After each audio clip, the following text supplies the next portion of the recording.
آپ سے سوال کرتے ہیں کہ ان کے لیے کیا چیز حلال کی گئی؟ فرما دیجئے تمہارے لیے پاکیزہ جانور حلال کیے گئے، اور وہ جن جانوروں کو تم سکھاتے ہو دوڑاتے ہوئے، اور تم ان کو سکھاتے ہوئے وہ اس چیز سے جو اللہ نے تمہیں سکھائی ہے پس کھاؤ اس سے جو تم پر وہ روک لے، اور اس پر اللہ کا نام ذکر کرو، اللہ سے ڈرو، بے شک اللہ تعالیٰ جلد حساب لینے والا ہے۔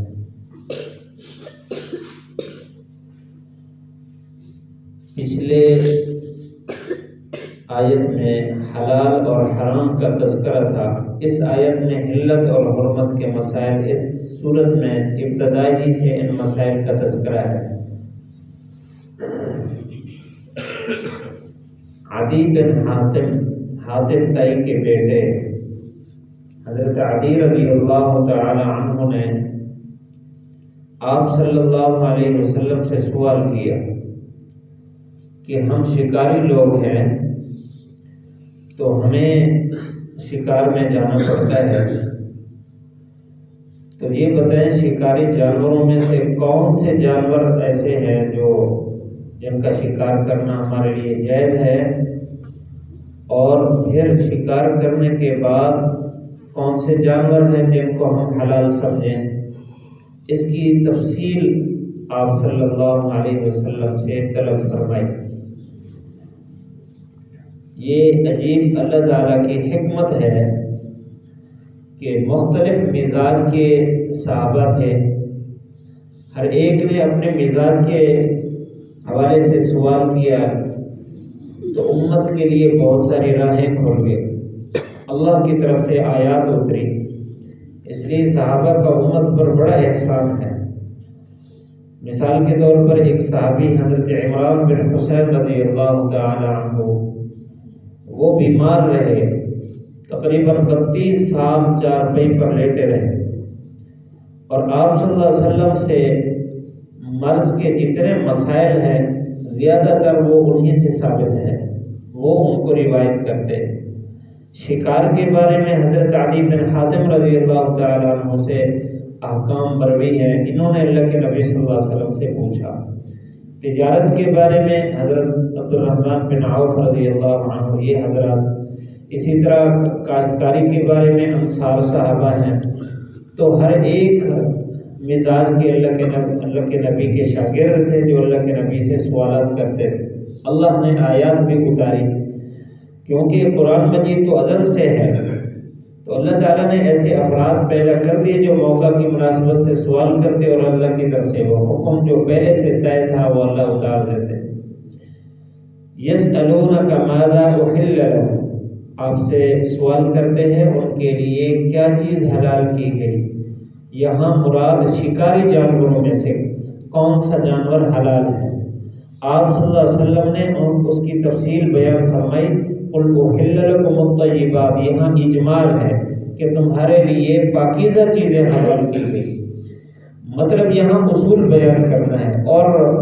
شرعی حکمت بیان کرنا ہے کہ جن جانوروں کو اللہ کے نبی صلی اللہ علیہ وسلم نے حلال فرمایا ہے، شکار میں ہوں یا اس کے علاوہ دوسرے ہوں، تو وہ سارے وہ ہیں جن کے مزاج میں اللہ تعالیٰ نے پاکیزگی رکھی ہے۔ جن کے مزاج میں پاکیزگی نہیں ہے، اللہ تعالیٰ نے ان ساری چیزوں کو حرام قرار دیا۔ اب کتا ہے، اس کے بارے میں حکماء کہتے ہیں کہ اس میں لالچ کا مادہ ہے، خنزیر ہے تو اس میں بے غیرتی کا مادہ ہے، اسی طرح ہر جانور میں جو حرام ہے کوئی نہ کوئی اس میں نقص ہے جو انسانی صفات کے خلاف ہے، اس وجہ سے اللہ نے ان کو حرام قرار دیا۔ باقی یہ ہرن ہے، خرگوش ہے، یا باقی جو جنگل کے جانور ہیں، جنگلی گائے ہے، تو یہ وہ جانور ہیں جن میں اللہ تعالیٰ نے خیر ہی رکھی ہے، اس لیے ان کا شکار حلال ہے۔ آپ صلی اللہ علیہ وسلم نے اپنے روایات میں، بیانات میں اس کی تفصیل بیان فرمائی۔ یہاں جو چیز مقصود ہے اس آیت میں وہ شکار کرنے کا طریقہ کار ہے۔ تو فرمایا وما علمتم من الجوارح، وہ شکاری جانور جن کو تم سکھاتے ہو، مکلبین دوڑاتے ہوئے، تعلمونہن ان کو سکھاتے ہو اس میں سے جو اللہ نے تمہیں سکھایا ہے، فکلوا مما امسکنا علیکم، تو کھاؤ اس میں سے جو تم پر روک لے، واذکروا اسم اللہ علیہ، اور اس پر اللہ کا نام ذکر کرو۔ ان الفاظ میں 5 شرائط بیان کی گئی ہیں شکاری جانور کے ساتھ شکار کرنے کی۔ پہلی شرط وما علمتم من الجوارح،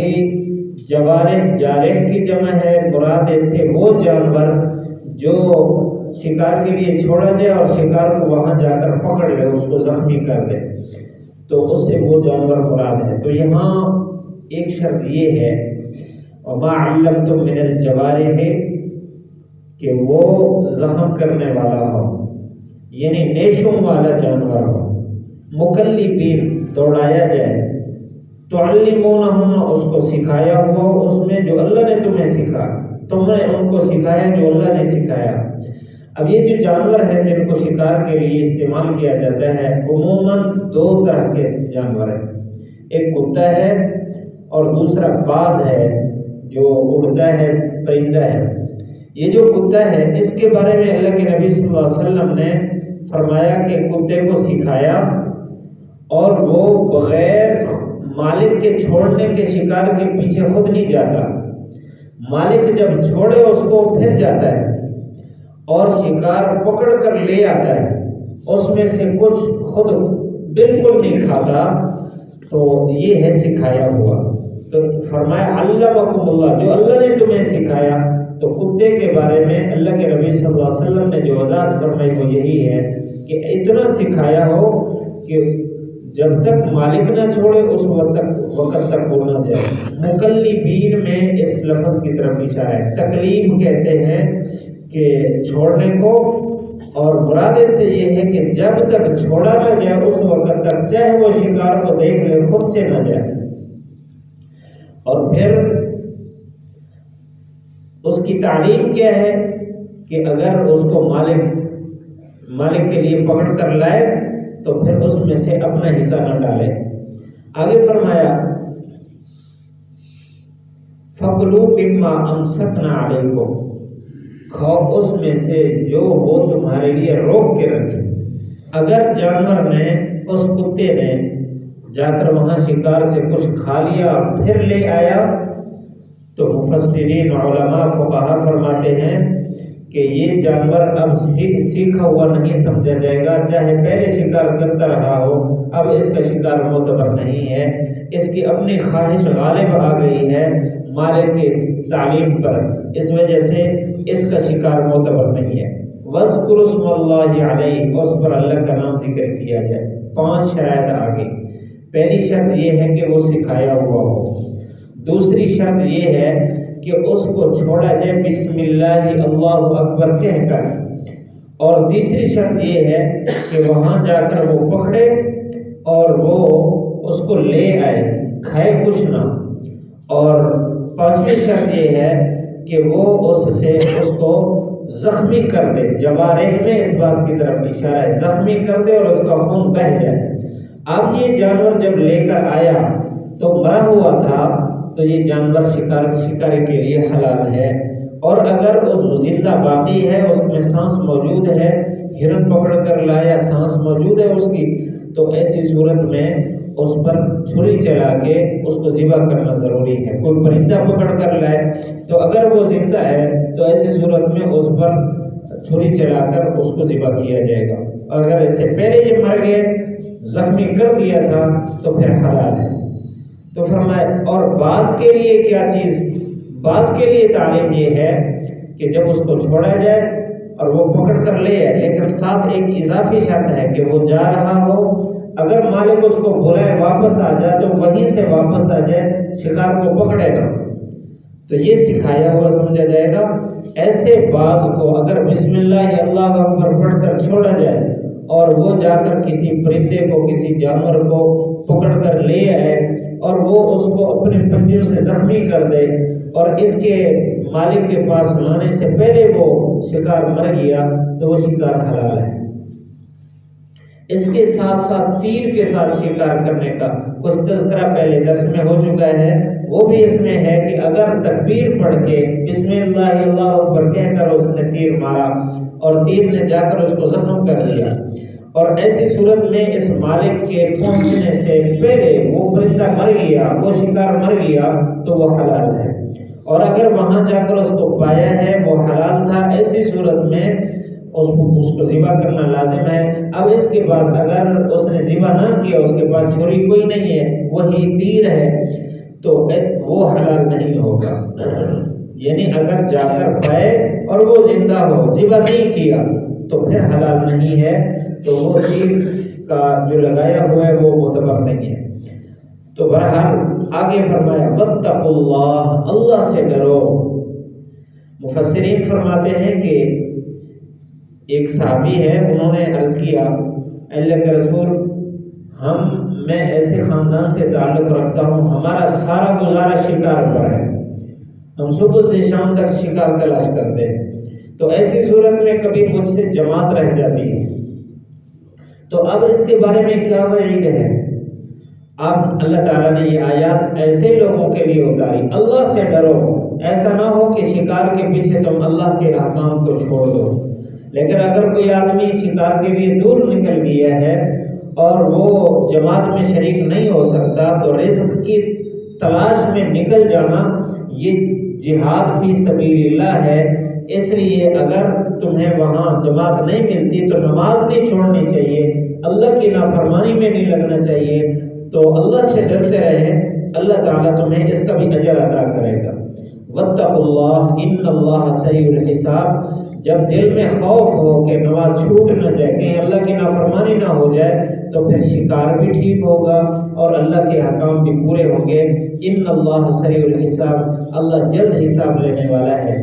جلد سے مراد یہاں یہ نہیں ہے کہ کل اور اب حساب لینے والا ہے، سریع کا معنی یہ ہے کہ اللہ تعالیٰ ایک ہی لمحہ میں ساری قوم کا حساب لینے پر قادر ہے اور پورا حساب لینے پر قادر ہے، جلد حساب لینے والا ہے۔ اللہ تعالیٰ ہم سب کو ان احکام پر عمل کی توفیق نصیب فرمائے۔ یسألونک ماذا احل لهم قل احل لكم الطیبات وما علمتم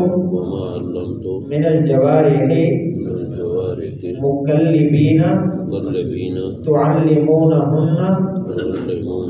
مما علمکم اللہ فکلوا مما امسکنا علیکم واذکروا اسم اللہ علیہ واتقوا اللہ ان اللہ سریع الحساب۔ یسألونک، آپ سے سوال کرتے ہیں، ماذا احل لهم، کون سی چیز ان کے لیے حلال کی گئی ہے؟ قل، فرما دیجئے، احل لکم الطیبات، تمہارے لیے پاکیزہ چیزیں حلال کی گئی ہیں، وما علمتم من الجوارح، اور وہ جو تم سکھاتے ہو جانوروں کو، مکلبین کے دوڑاتے ہوئے، تعلمونہن، تم ان کو سکھاتے ہو، مما، ان احکام میں سے، علمکم اللہ، جو اللہ نے تمہیں سکھائے، فکلوا، بس کھاؤ، مما امسکنا علیکم، اس جانور سے جو تم پر وہ روک دیں، واذکروا اسم اللہ علیہ، اس پر اللہ کا نام ذکر کرو، واتقوا اللہ، اللہ سے ڈرو، ان اللہ سریع الحساب، بے شک اللہ تعالی جلد حساب والا ہے۔ الحمدللہ رب العالمین۔